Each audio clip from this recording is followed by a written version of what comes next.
Salve galera, rapaziada do Inception Cast chegando aqui para aquela mensagem de conhecimento a conta gotas que a gente vai dando aí semanalmente. Meu nome é o professor Fernando, o professor, psicólogo, artista, cantor, pintor, escritor, a gente faz de tudo um pouco. Vamos se apresentar, rapaziada aí. Gu, como que tá? Belezinha, galera, suaveira. Bom, psicólogo Gustavo, passo algumas coisinhas só. Passo castelo de palha de fósforo também para botar fogo, que eu sou desses. E é isso. Ahmed. Salve, rapaziada, beleza? Psicólogo Ahmed. Também faço algumas poucas coisinhas. Só não faço esse negócio aí de botar fogo em palito. Rapaziada do Bombril, né? Mil e uma utilidades. Chegando hoje para falar de um tema que, desde que o homem é homem, desde que a gente descobriu como fazer o fogo, desde que a gente vivia nas cavernas, a gente vem tentando entender essa parada, tentando fazer com que ela funcione, e não sei se a gente já conseguiu. Hoje vamos falar um pouquinho sobre relacionamento, sobre relações, sobre convivência entre pessoas. E, enfim, vamos explanar um pouquinho sobre esse tema. A média, acho que para começar, cara, o que é uma relação? Eu acho que esse talvez seja um ponto, né? De que forma isso se desenvolve? O que é uma relação? Bom, Fer, na verdade, relação a gente pode entender assim por qualquer coisa, né? A gente pode entender uma relação entre um pai e um filho, né? A gente pode entender a relação que a gente nutre aqui um com o outro, né, a relação que nós temos aqui, nós três, para fazer esse projeto, né, esse podcast. A gente pode entender as relações que se estabelecem, né, entre as pessoas, as formas como elas se relacionam dentro de um contexto de trabalho. A gente pode entender, então, uma relação conjugal. Acho que talvez essa talvez seja a mais complexa, né? A gente fala que a gente tem várias relações na nossa vida, trabalho, amigos, família, mas a mais complexa de todas é a conjugal, né? Cara, a gente poderia passar meses falando sobre, porque realmente, pra gente falar sobre a questão de relacionamento, é muito amplo, cara, envolve muita coisa, né? Agora, relacionamento me referindo ao conjugal. Isso. E pode ser entre duas pessoas do mesmo sexo, de sexo diferente, pode ser entre mais pessoas, né? A gente pode entender também relacionamentos de forma não monogâmica, né? Não apenas duas pessoas se relacionando entre si. Mas enfim, são temas que a gente pode estar entrando. E cara, pensando em relacionamento, então, uma parada que a gente ouve muito atualmente é a questão do relacionamento tóxico, né? Se fala bastante e assim, a gente pode começar a pensar, né? Cara, o que é um relacionamento tóxico, né? Quais são os limites para isso? Será que eu sou tóxico na relação? É uma pergunta muito pertinente, né? Também a se fazer.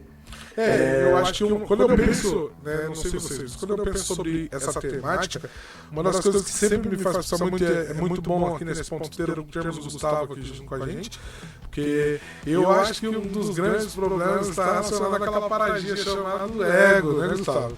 Ele é dos motorzinhos que vão gerar relações positivas, negativas, relações são boas ou não. E de que forma você enxerga, Gustavo, que o ego ele impacta sobre essa parada? Vou fazer duas brincadeiras. Primeiro, quando me vem a palavra tóxico, sempre quando falam tóxico, eu imagino um gás. Eu imagino gás de cozinha. Então eu imagino que tóxico é aquilo que a gente pode controlar de certo modo, né? Mas enfim, só uma brincadeira antes aí. A questão dessa briga dos egos, quando a gente, até brincando nesse termo popular assim, para dar uma deixa pro Amedeira também. Quando a gente brinca nessa guerra de egos, né? Nessa guerra daquilo que me ofende, que ofende a minha moral. Eu acho que aí que a gente vai entrando numa questão, por exemplo, do que começa a afetar um ao outro, né? E não há esse consenso, não há esse contrato. Como que funciona assim, Amedeira? Em relação a contrato? Sim. Bom, Você acha que uma relação conjugal, ela há esse contrato? É um contrato velado? É uma regra? Não, tem uma exceção? É uma coisa assim que você passa o que tu queres, depois é tudo da lei? O que você considera? Cara, sobre esse lance de contrato, existe assim uma coisa bem interessante, né, que ocorre. Porque assim, o ideal é que as coisas sejam realmente estabelecidas, né, esses contratos sejam feitos. Porque assim, vamos supor então que você tá ali num relacionamento e, sei lá, numa tarde qualquer, a sua ex te chama pra tomar um café. e você gosta muito da sua ex, é uma pessoa que você passou um período, né? Vocês tiveram uma relação boa, vocês mantêm ainda uma relação não mais conjugal, né? Mas uma relação boa. E você vai e toma esse café. A sua parceira atual fica sabendo disso, toma conhecimento e fica brava, né? Mas vamos pensar sobre esse ponto. Será que você foi você pisou num território do qual você não deveria? Né? Tem um limite aí? Você pode... Beleza, você está no relacionamento com ela, você pode tomar um café com sua ex? Não, e beleza, e com uma colega de trabalho? Sim ou não? Será que você pode ir para um cinema com uma pessoa? Então, assim, quando a gente está se relacionando, existem muitas coisas que muitas vezes não são estabelecidas, né? Não são ditas, não são conversadas. Então, esses contratos, eles não são muito bem estabelecidos. Embora tenha, né? Sei lá, tem muita coisa que está ali no imaginário popular. Sei lá, as pessoas começam a se relacionar, elas não falam, ó, a gente não vai ficar com outras pessoas, tá bom? Né? Pô, a pessoa é pedida em namoro, o relacionamento vai avançando, mas tem aquele monte de coisa que já está empregada no relacionamento, né? Aqueles contratos dos quais nem são conversados, sabe? Então, sobre essa questão de contrato, é muito importante a gente começar a pensar sobre quais são os contratos que a gente quer estabelecer quando a gente está no momento de relação. Isso daí, cara, é muito importante, até para ver quais são os seus limites, né? Os limites dos quais você pode suportar, os limites dos quais você quer entrar, os limites dos quais o outro se sente confortável, sabe? Então essa ideia de começar a estabelecer esses contratos é muito importante. Eu acho assim, ó, que eu costumo pontuar sempre os meus pacientes, né? Tento levar isso também para as aulas, quando eu estou em sala de aula, que de novo, eu falei isso no outro vídeo lá sobre política, eu vou falar de novo, que é a interpretação que as pessoas têm sobre determinadas coisas. Né? E eu acho que, ó, pode não parecer, mas é um ponto que é importante a gente deixar claro. Quando você... E eu entendo o que o Ahmed está dizendo, e eu concordo, né, existem contratos que estão implícitos, contratos que são explícitos, que você deixa claro, aqueles que você não deixa, mas... o que eu vejo como sociedade, talvez o grande problema, é que as pessoas entendem que o contrato não é um contrato de obrigatoriedade, e sim um contrato de compra e venda. Eu preciso deixar isso muito claro, que talvez de todos os problemas que eu vejo entre as pessoas, é que as pessoas elas substituem o contrato de relação por um contrato de compra e venda, que é a parada do eu tenho direito sobre o outro, eu tenho direito sobre a decisão, sobre a escolha do outro. E isso não é real, né? Isso é só uma parada que acontece dentro da cabeça desmiolada dos seres humanos, né? Esse universo que a gente tem dentro do nosso ser, que faz com que a gente comece a pensar assim. Então, automaticamente, veja, quando a mente traz o exemplo, eu vou tomar um café com alguém, eu posso? Né? Veja o quão poder esse contrato social que você está assinando com outra pessoa tem, o quanto poder sobre a sua vida, sobre as suas definições, sobre as suas escolhas esse contrato vai ter, porque você começa a se perguntar quais são as coisas que você pode ou não fazer, como se estivesse na mão do outro o direito de definir coisas que você pode ou não fazer. Acho que esse é um ponto que é pesado e importante, né, mente? Fer, eu acho que uma frase assim que é extremamente problemática que a gente ouve por aí, né?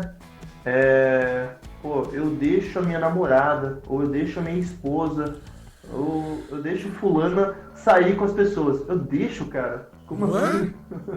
Você detém ali a liberdade da pessoa e hora ou outra você dá um pouco de vazão ali pra ela. E aí é nesse ponto que eu trago essa parada. Veja como o contrato ele se transforma. Né? Era uma parada de relação que eu tinha com outra pessoa e passa a ser automaticamente uma palavra. E não é só a frase do eu deixo o meu companheiro ou minha companheira fazer determinada coisa. Às vezes, e a gente socialmente acaba imputando, alguém chama pra fazer, vou tomar uma cerveja depois do trabalho e tal. Eu vou ver lá em casa. Você perde o direito de ter a escolha, o direito de dizer o que eu... E eu falo isso porque eu costumo falar isso com muita frequência. Eu falo, não, deixa eu ver que tá dando encrenca com a patroa lá em casa. É a pessoa que detém sua agenda ali, né? Exato, como se o outro tivesse uma autonomia de decidir, de tomar escolhas no meu lugar. Ao mesmo tempo que é uma imposição de saberes de direitos que você dá pro outro, é também, né, eu vejo isso muito como também o tirar a responsabilidade de si mesmo quanto às escolhas que você vai fazer. Eu não fui porque a minha patroa não deixa eu ir. E aí eu não fiz determinada coisa porque eu tenho que verificar se eu posso ou não. Isso tira de você a responsabilidade de tomar decisões, de escolhas também, né, Gustavo?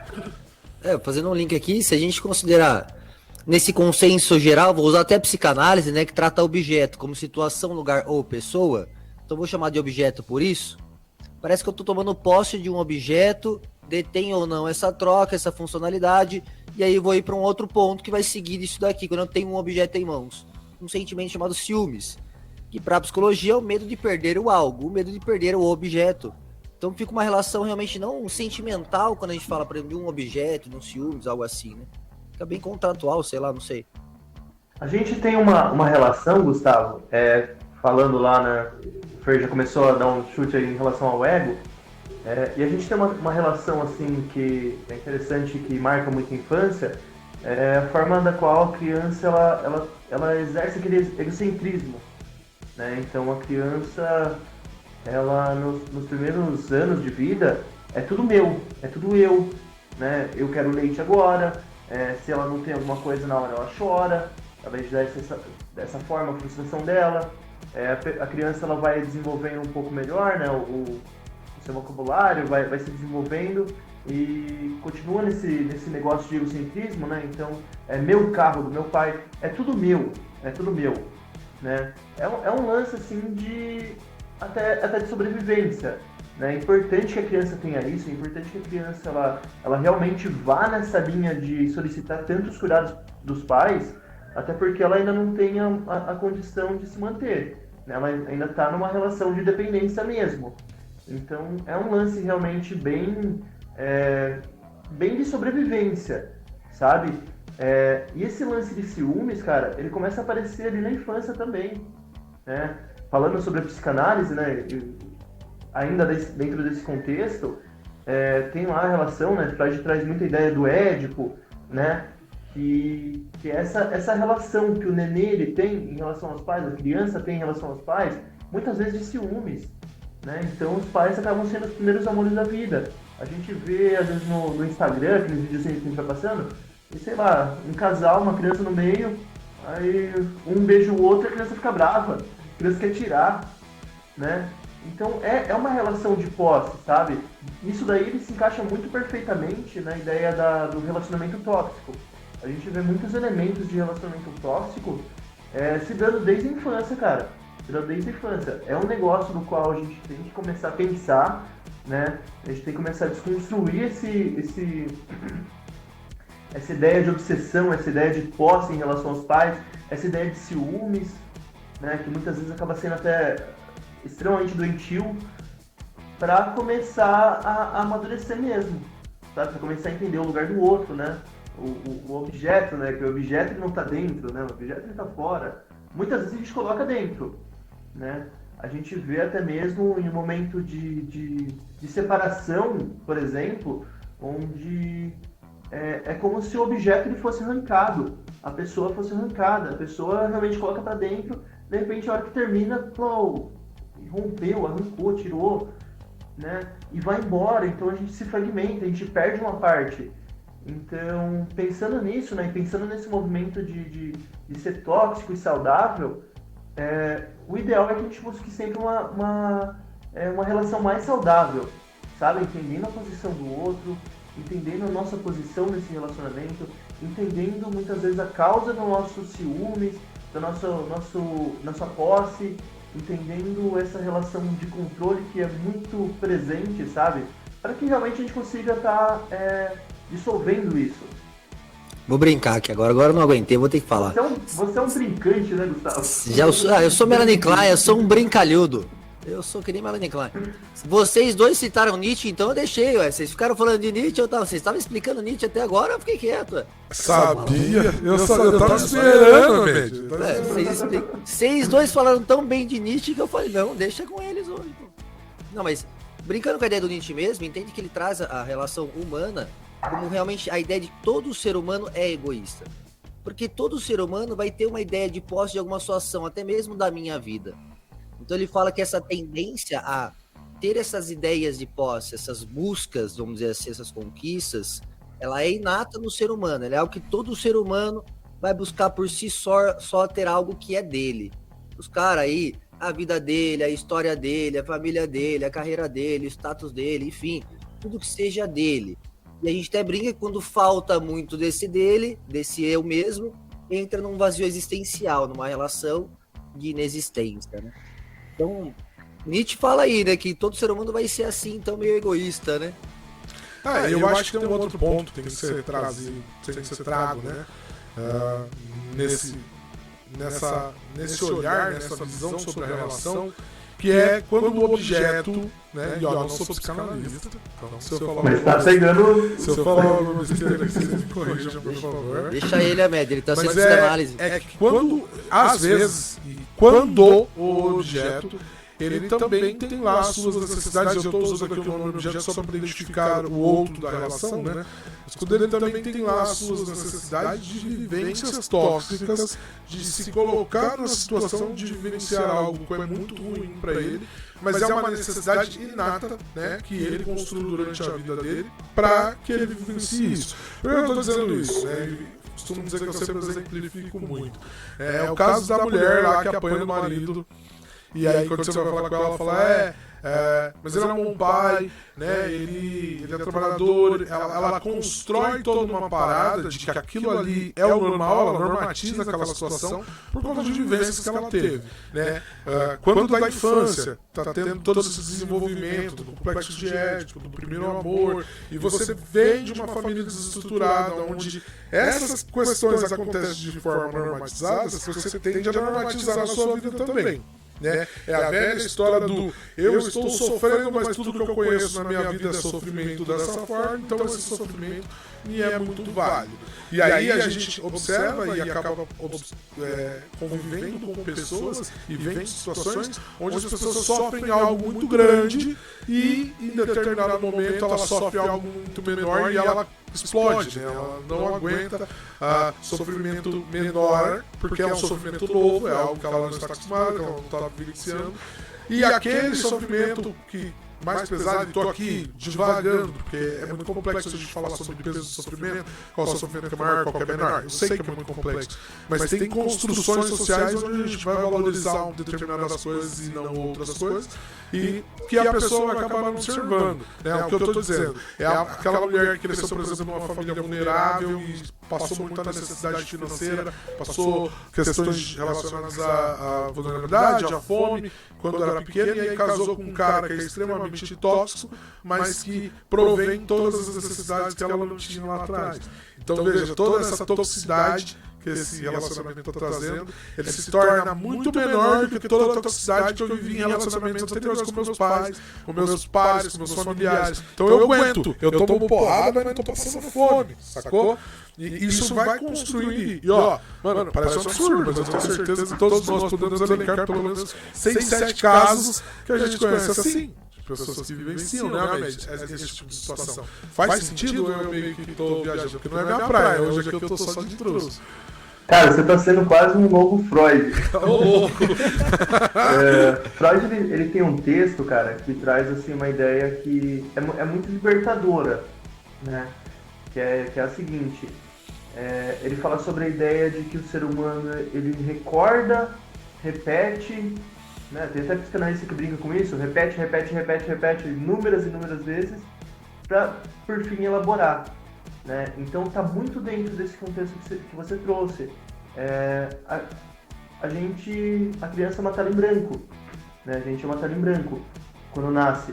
Então aquilo que a gente vai vivenciando em casa vai sendo o nosso padrão, né? Vai sendo ali, a gente vai tomando aquilo como certo, né? Aquele acaba sendo nosso modelo de estrutura de relacionamento. Então meu pai agride minha mãe, né? Então a criança cresce e acha que é normal agredir, né? Tanto no local da vítima quanto no local do agressor. É uma estrutura da qual elas vão seguindo. E a análise pessoal, ela possibilita a gente começar a ver esses padrões dos quais a gente vai repetindo. A gente vê pessoas que não teve, assim, tanto afeto por parte dos pais, por exemplo, e acaba aceitando pouco afeto, acaba sendo extremamente carente, né? Mas não um termo pejorativo, né? Mas é carência em relação a não ter tido tanto afeto. De falta de algo, né? Exatamente, é justamente uma falta de algo. Então a pessoa cresce, ela acaba se sujeitando realmente a relacionamentos difíceis, ou que tem alguma forma que ela enxerga algum afeto ali, ainda que seja muito longe de afeto, e acaba se submetendo a isso. E como o Fer disse, é extremamente comum, né? Todo mundo conhece inúmeros e inúmeros casos de pessoas que acabam se submetendo a isso. Quando não, ao contrário também, né? Eu já vi, vocês já tenham visto casos assim, de filhos que receberam muito amor. E aí ele meio que não sabe valorizar o quanto esse afeto é importante, porque é uma coisa que ele nunca lhe faltou. Né? E eu conheço relacionamentos, né, de pacientes, pessoas que conviveram comigo, que mas fulano ele não é muito amoroso, porque os pais foram demais, e aí ele entende que é uma construção natural ter muito, então ele não oferta, porque ele acha que todo mundo tem muito. É o famoso mimo, né? A necessidade do toque. Aí eu te pergunto, Fer, a pessoa, ela é fadada a viver isso que ela viveu na infância, né? Então, por exemplo, fulano...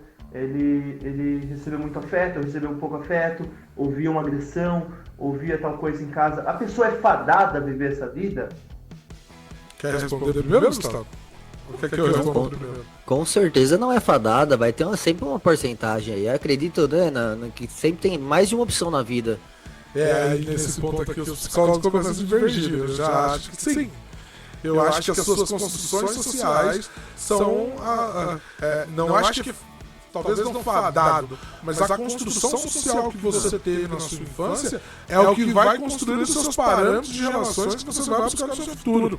Então, com certeza vai aumentar muito a probabilidade. Vai estar 99% de chance de ser um mini psicopatinha, com certeza. Exato. Mas tem 1% ainda? Tem, mas com certeza. é uma grande chance de ser um pequeno psicopatinha. Até porque a construção social é dada de todas as relações que você constrói durante a sua vida e você não consegue controlar que as relações serão todas as mesmas. Às vezes você não vai ter construções sociais em casa, mas você vai construir relações de amizade, por exemplo, que vão desconstruir as coisas e criar novos parâmetros. Eu digo que eu sou um grande exemplo disso, até trazendo um pouco da minha história de vida, eu não tive lá uma construção social muito boa dentro da minha casa. O reflexo disso foi situações da minha família com dependência química, com outras situações específicas.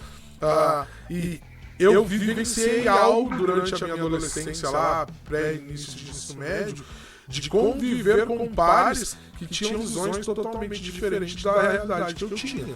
Né?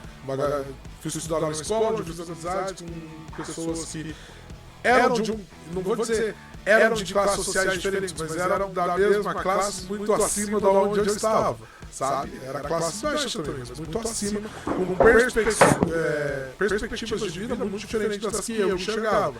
Eu absorvi isso dessas pessoas e eu construí quem eu sou e cheguei onde eu cheguei com base nisso, tanto que eu tenho ainda contato com esses meus amigos e eu falo pra vocês, estão ligados, vocês salvaram a minha vida, vocês resolveram tudo, tá ligado? Porque construções e visões que eu não tinha, eu fui aprendendo tendo a partir dessas relações. Então veja, eu acho sim que boa parte, como o Gustavo falou, boa parte, né? Você tem lá aquele 1% vagabundo, como diz a música lá do sertanejo, mas esse 1% não está relacionado, na minha concepção, não estou dizendo que é certo ou errado, dizendo que eu acredito, como o Fernando acredita, esse 1% está relacionado às outras relações que você também vai transcorrer durante a sua infância e adolescência com outras pessoas que podem construir coisas diferentes. Às vezes é um tio, uma tia, um familiar, um amigo, um psicanalista. Ou o próprio terapeuta que vai aparecer em dado momento. Mas veja, as relações para mim vão construir, e sim, não usaria fadado obviamente, mas sim, nós somos, na minha visão, programados pelas vivências que nós temos, né? Exatamente. Você falou que é aí que os psicólogos divergem a opinião, mas na verdade eu acho que você e o Gustavo se complementam, sabe? Sim. Tem esse lance que você trouxe, né, que é muito pertinente, tem o lance que o Gustavo trouxe, que realmente ninguém é fadado, né? Agora eu trago de novo o texto de Freud, né? Recordar, repetir e elaborar.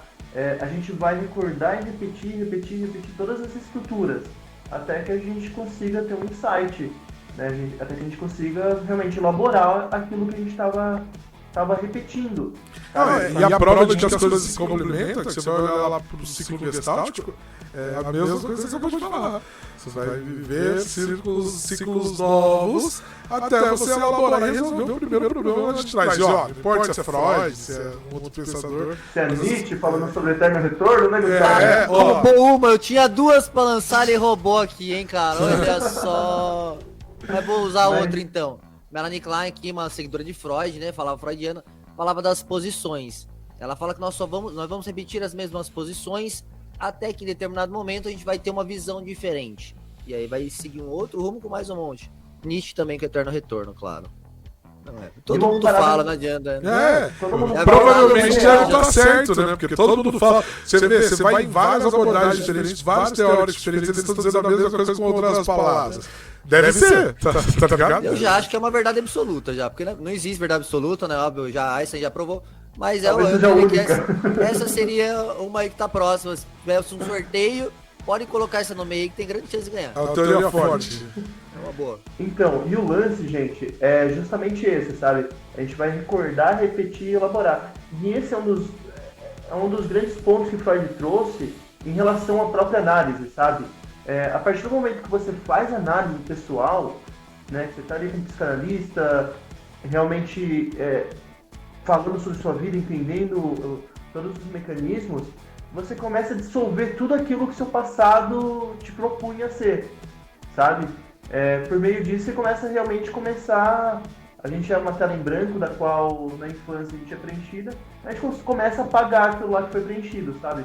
Para realmente conseguir construir novas relações, para realmente começar a construir novas possibilidades de vida, sabe? Eu acho que esse é um dos lances mais fodas que tem em relação à análise pessoal, é justamente começar a quebrar com esses padrões dos quais a gente vai seguindo.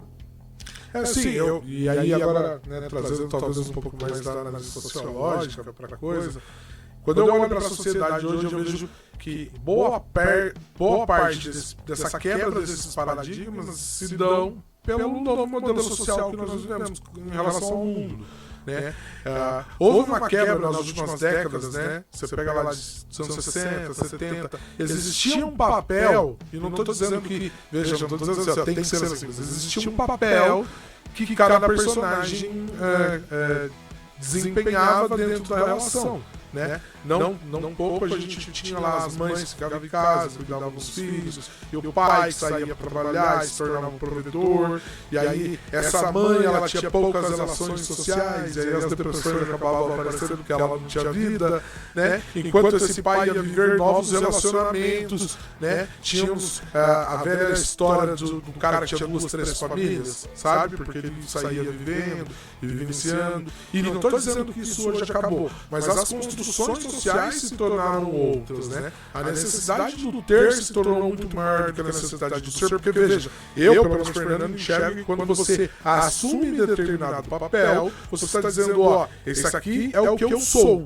e não o que eu tenho. Que está relacionado ao papel, e não ao que você está buscando construir. E hoje, como a necessidade do ser ela reduziu muito mais perante a necessidade do ter, essas relações elas vão se desgastando porque não se tem um controle mais que os papéis davam. A mãe, dona de casa, fica em casa, cuida das crianças, faz comida pro marido, chega do trabalho, e aí o pai chegava em casa, sentava na sala e o controle remoto automaticamente ia para o mundo do pai, todo mundo tinha que assistir aquilo que o pai queria assistir, né? Porque o pai trabalhou o dia todo para prover todas as nossas necessidades, tal. Essa construção, né, essa elaboração de estrutura social, ela caiu por terra há alguns anos. E ela vem se mostrando como uma relação que vai ter que mudar.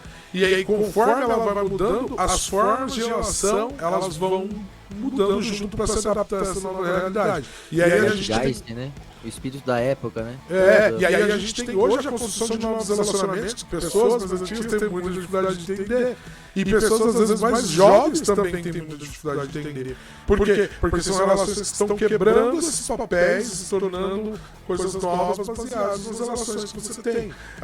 Hoje em dia, a ideia de trisal, que é tão divulgada em redes sociais, financeiramente, você olhando do ponto de vista financeiro, dentro de uma casa faz muito mais sentido. 3 pessoas trabalhando, 3 pessoas dividindo conta, faz muito mais sentido do que só um, porque veja, a gente veio numa construção em que só um trabalhava, né, e era provedor desse conceito todo, e hoje esses papéis estão se dividindo, né? Hoje a gente tem mulheres que trabalham e ganham muito mais do que seus maridos. E temos construções sociais onde os maridos não estão incomodados. Pelo contrário, estamos construindo uma parada junto. Quando você olha para o trisal, são 3 pessoas vivendo experiências juntas.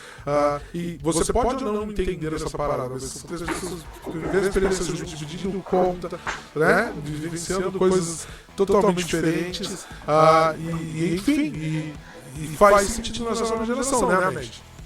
Então, Fer, existe. Isso que você trouxe corrobora muito com a ideia de que a gente tem uma compulsão pela repetição. Né? Então, o mais antigo, ele precisa exercer aquilo que os pais viveram, sabe? Enquanto ele não rompe, ele vai ver um casal homoafetivo e não vai aceitar, porque está diferente daquela estrutura de repetição da qual a sociedade antigamente aceitava, sabe? Esse é um dos grandes motivos dos quais ainda é difícil de algumas pessoas aceitarem o que é uma babaquice sem tamanho. E sobre essa questão de trisal e de relacionamento não monogâmico, entra muito nessa linha. Né? O ser humano ele tem uma necessidade de repetição, que se não é quebrada, se perpetua. Gera muita estranheza. Nossa, mas como? Eu não consigo. Até acho legal alguém que fale pra mim de relacionamento não monogâmico, mas eu não consigo com meu cônjuge. Essa frase é muito comum entre as pessoas. Ao mesmo tempo que o relacionamento não monogâmico ele tá realmente crescendo, tá cada vez a gente ouve cada vez com mais frequência na clínica, sabe? As pessoas estão trazendo essa demanda para a clínica porque são novas concepções de amar, sabe? Você trouxe a ideia de trabalhar, mas cara, são novas concepções de amar, sabe? Tem gente que não consegue, por exemplo, conceber a ideia de um relacionamento aberto, né, onde as pessoas se relacionam com outras pessoas. Ah, mas é uma amizade colorida. Não, cara, é só uma parada diferente a qual você está habituada. E eu costumo dizer, me perguntar, né? Eu nem digo muito que as pessoas não aceitam com facilidade, às vezes o que eu digo, sou lá meio polêmico, mas eu nem digo que é algo diferente. Talvez seja uma nova regra de um jogo que já existia. Sacou? Porque sempre existiu. Sempre existiu a traição, sempre existiu. Não à toa sempre existiu o ciúme, sempre existiu a desconfiança. São conceitos que sempre existiram. Eu olho para essa parada mais como uma reidentificação de regras e ordens. A diferença do agora para o antes é que agora você vai se relacionar com mais de uma pessoa e essas todas as pessoas estão cientes e aceitando o fato. Porque era uma parada que já existia antes. Né? Eu arrisco dizer que a gente não acha um núcleo familiar onde você não tem pelo menos a história de que o cara foi embora com outra mulher, ou a mulher foi embora com outro cara, ou a mulher foi embora com outra mulher, ou o cara foi embora com outro cara, e essa estrutura familiar toda se dissolveu porque a regra dizia que isso não podia. E agora quando você olha para essas novas relações, é só a regra dizendo, tá bom, tá suave, tá ligado? E se isso não aconteceu, Fer, se alguma pessoa realmente não foi embora com a outra, muito provavelmente tem ali uma prevalência de uma traição para com seus próprios sentimentos. Né? Às vezes a pessoa queria uma coisa nova, às vezes a pessoa queria uma coisa diferente da qual ela precisou aquietar, sabe? Então, pensando num contexto de traição, até onde, entre aspas, não houve, a gente pode até pensar nessa perspectiva, de que às vezes as pessoas estão traindo a si mesmas. Né? Desculpa te cortar aí o seu gancho, Lu. Não, eu vou falar sobre a questão sobre ser ou não ser assim. Desde estava mostrando esse livro antes, vou até usar como referência também. Desde a época desse cara, Sócrates, Platão, Aristóteles, desde aquela época, todos eles Eu falo que eles se identificavam com um rótulo que não tinha pra época, mas hoje tem. Existia esse rótulo, mas todo mundo na época era bissexual. Vamos dizer assim, então, com um rótulo que tem hoje. Pra eles não, era a cultura daquela época, os zeitgeist daquela época, era o natural. E não só naquele momento, mas várias outras culturas. Eu acho que assim, houve altos e baixos de muitos, virou cultura e depois muito preconceito, cultura de novo. E acho que a gente tá indo para um novo zeitgeist mais memorável, esses daí, que se a gente parar pra ver na relação humana, sempre houve um fator assim natural, né? Então, monogâmico ou não monogâmico, esse envolvimento com mais de uma pessoa de uma forma sexualizada, sempre foi algo tido como algo, de certo modo, naturalizado, como instinto, vamos dizer assim, como animalesco, mas de uma cultura mais ali, ficava algo assustador, né?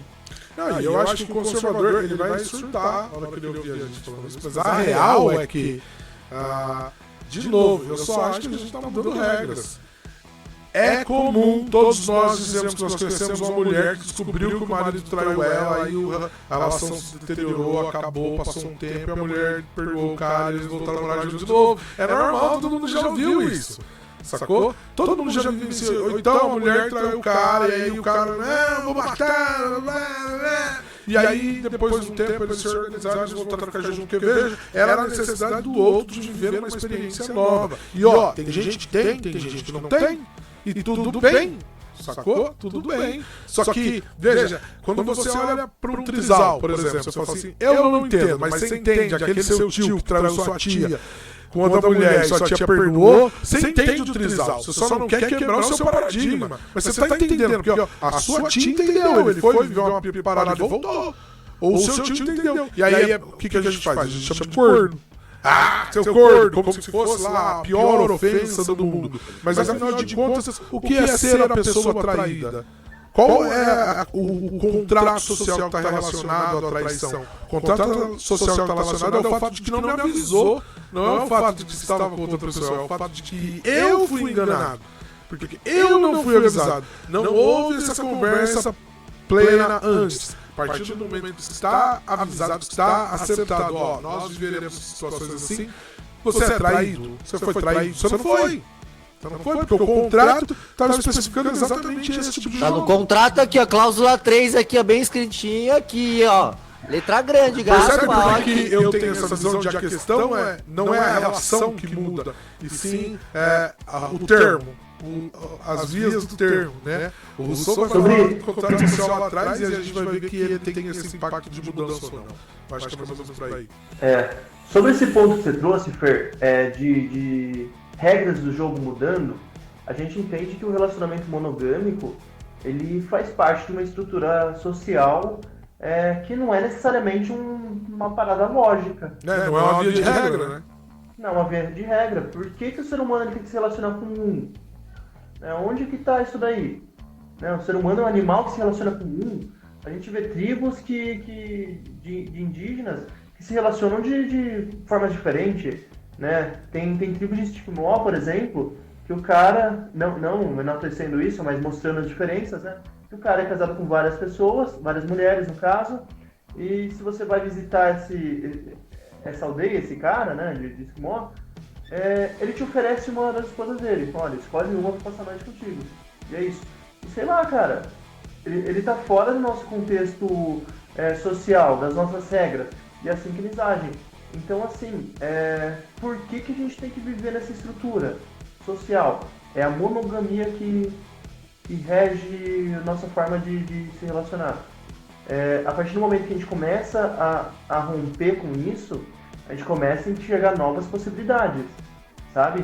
Às vezes você está se relacionando com uma pessoa, sei lá, essa pessoa é muito legal, talvez para eu ter uma família, pra gente ter filhos. Pô, essa pessoa vai ser uma baita de uma mãe, é sensacional. Mas às vezes para viajar com ela não é muito legal. Mas com fulana, a viagem funciona muito bem. A gente tem a mesma energia. Os dois gostam de andar muito. Em contrapartida, a pessoa da qual eu tenho muita parceria para constituir uma família, ela vai viajar comigo, ela só quer ficar deitada dormindo. E sei lá, mas com fulana, isso daí ocorre bem. Agora com ciclana, eu tenho outras possibilidades de me relacionar que acaba sendo do caralho, sabe? E se a gente começa a pensar nessas novas possibilidades, a gente começa até a questionar. Tem que ser assim? Tem que ser monogâmico? O que impede? É que eu acho... Não sei, mas e aí é o meu lado do historiador, né? O sociólogo vai dizer que durante boa parte da história humana a gente construiu a parada de que você precisa ceder algumas coisas, você precisa perder algumas coisas para ganhar outras. E isso se tornou uma regra. Né? Até na alquimia, assim. Você olha lá, na alquimia, assim, você olha lá para a Idade Média, por que as pessoas sofriam, passavam necessidade? Porque você ia viver a vida eterna no céu. Então veja, é sempre um jogo de troca. O ser humano foi a nossa base de estruturação social foi construída na base de um jogo de troca. Por que o feudalismo funcionou durante muito tempo? Né? As pessoas trabalhavam lá 5, 6 dias pro dono da fazenda e um dia para elas. E aí elas passavam muito aperto, mas era uma troca, eu não tenho terra. Então eu trabalho para poder ter. Sabe? A nossa estruturação social foi baseada num jogo de troca. E aí quando você vai pro seu relacionamento, você entende que é um jogo de troca. Né? E quando não necessariamente tem que ser um jogo de troca. Tem que ser, e pode ser um jogo de troca? Pode. Desde que o casal, os dois, né, seres do casal, eles entendam que é nesse movimento que eles vão funcionar, através de troca.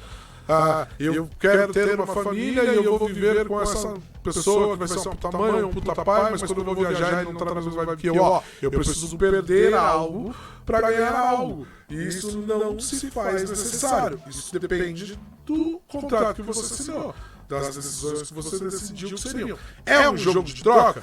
Beleza, é um jogo de troca. Não é um jogo de troca, é um jogo de poliamor? Tá, então teremos 2 maridos e 2 mulheres, 4 mulheres, 4 maridos, não interessa.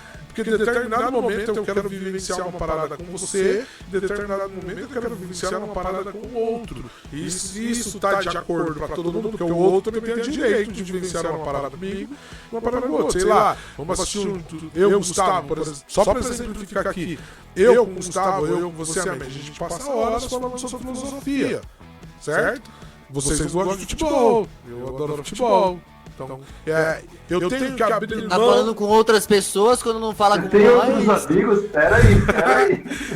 Você entende? Eu adoro futebol. E aí, então eu tenho que abrir mão desse eu gosto, porque eu gosto muito de filosofia, eu gosto muito de sociologia, eu gosto muito de psicologia. Então eu só posso conviver com você?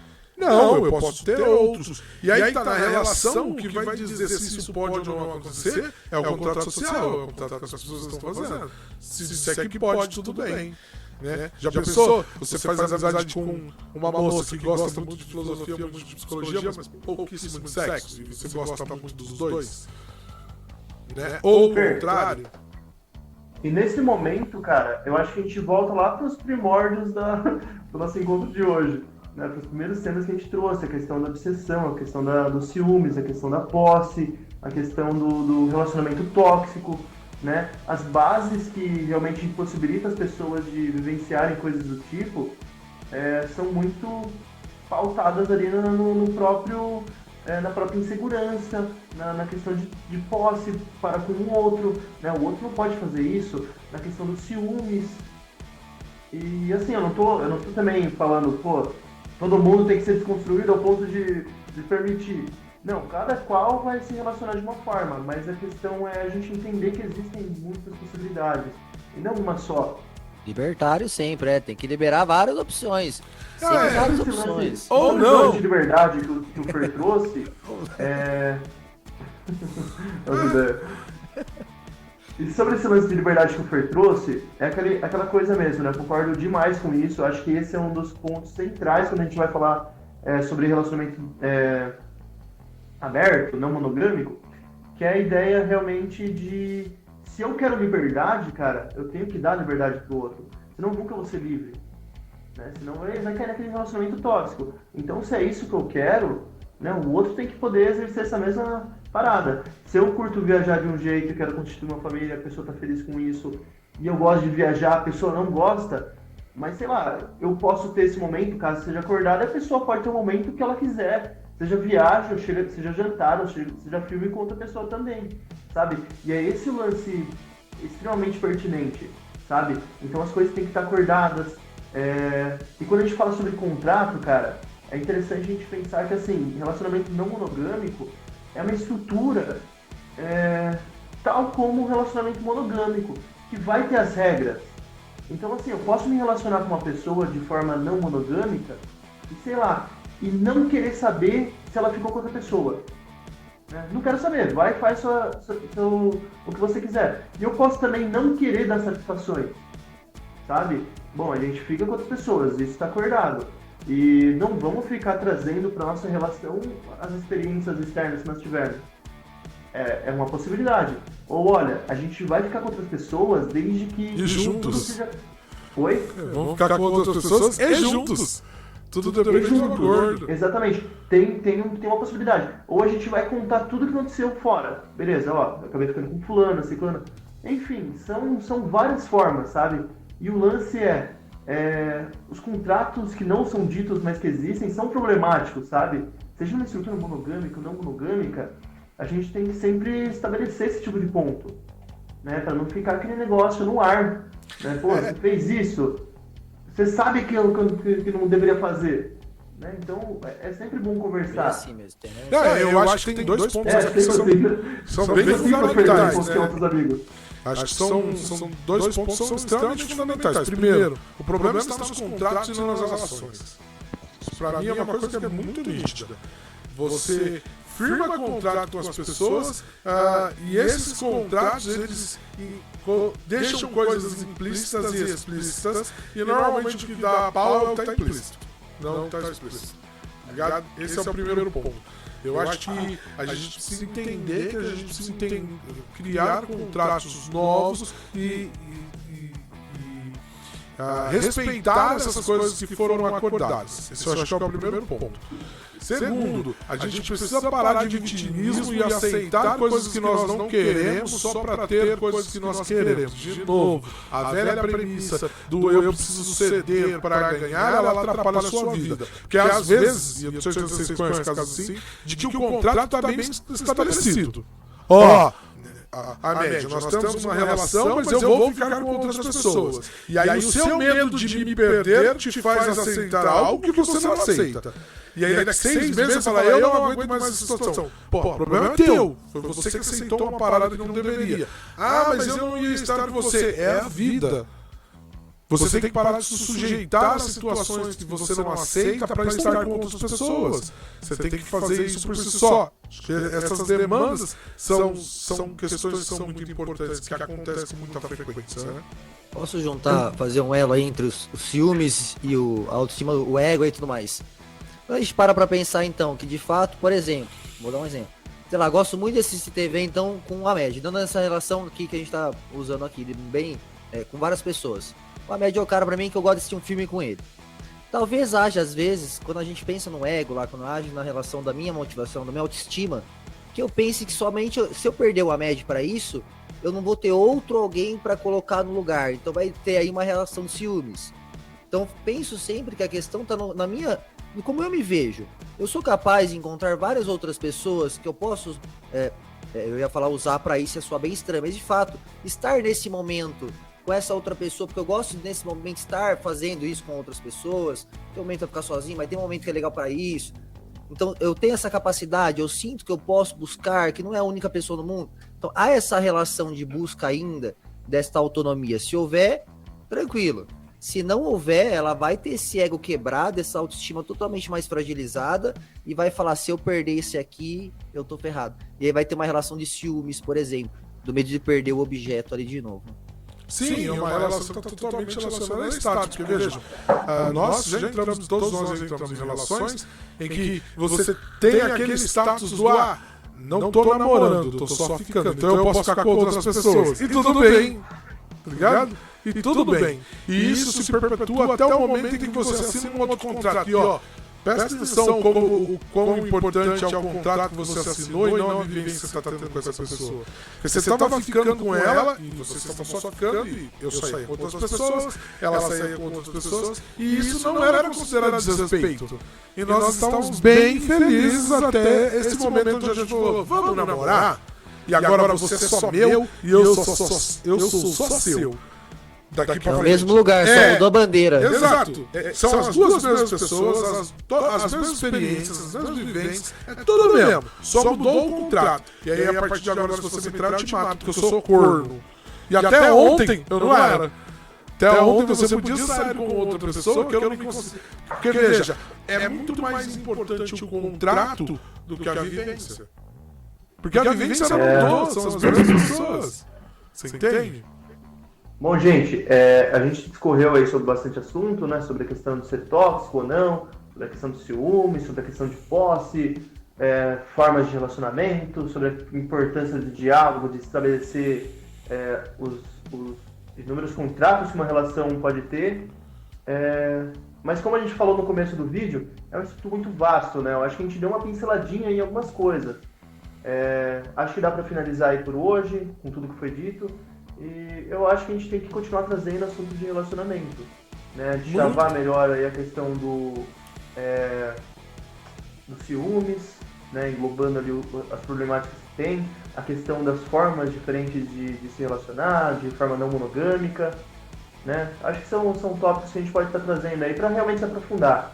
Sim, acho que a galera que está nos acompanhando também, né, se você ficou com alguma dúvida, passa aí nos comentários, deixa lá, a gente vai dar uma atenção para vocês nos comentários, mas se for algo que seja pertinente, a gente pode trazer para vídeo e discutir e conversar. A gente está se organizando para começar a gravar as transmissões, a gente tem feito só gravações, né, de vídeos, vamos começar com as transmissões onde você que está nos assistindo vai poder interagir diretamente com a gente, tirar alguma dúvida. São 3 psicólogos, né?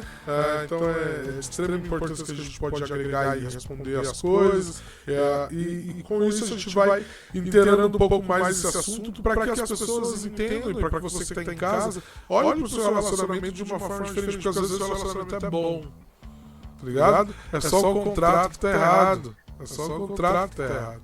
Né? E eu acho que um lance pertinente, Fer, pra gente finalizar, é trazer a ideia de que, assim, o relacionamento ele pode trazer muito sofrimento psíquico, né? Somos 3 psicólogos aí, que a pessoa ela pode escrever nos comentários, ou pode chamar a gente aí pelo Instagram, né, caso realmente queira terapia, ou qualquer outro profissional que conheça.